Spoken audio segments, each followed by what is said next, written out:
a vida de muitos cristãos, ela tem se tornado muito mais contemplativa do que uma vida transformadora, né? Eu pensei em falar transformativa, mas eu acho que não existe a palavra, né?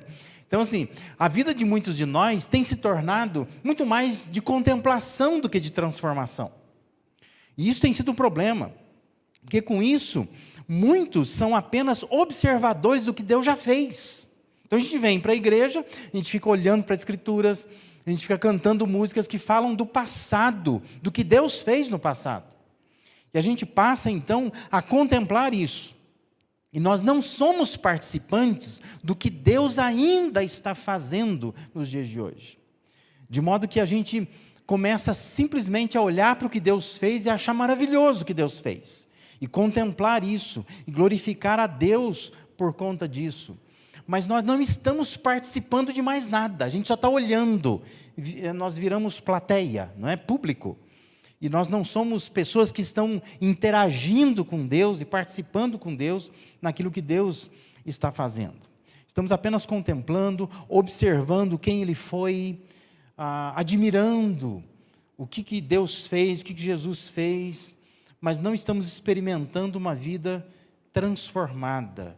Nós não temos uma rotina de mudanças constantes. Nós não temos alterações na nossa vida por causa daquilo que a gente aprende na palavra de Deus, né? Então a gente vem à igreja, a gente ouve algumas coisas, participa de algumas coisas, a gente vai embora pensando assim, foi bom, né? Foi bom.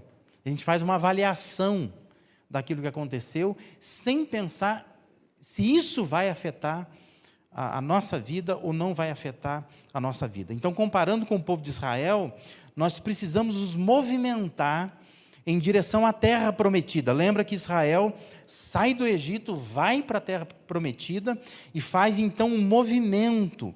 E nós não podemos ficar perdidos, rodando no deserto, sem esse movimento na direção da vontade de Deus, daquilo que Deus quer.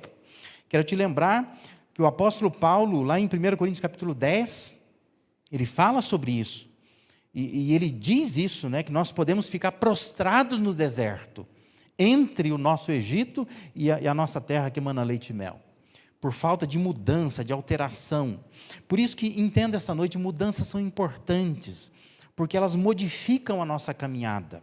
Nós precisamos mudar, nós precisamos pensar em transformação, nós precisamos alterar os nossos comportamentos, nós precisamos modificar a nossa marcha em direção ao que Deus deseja de nós.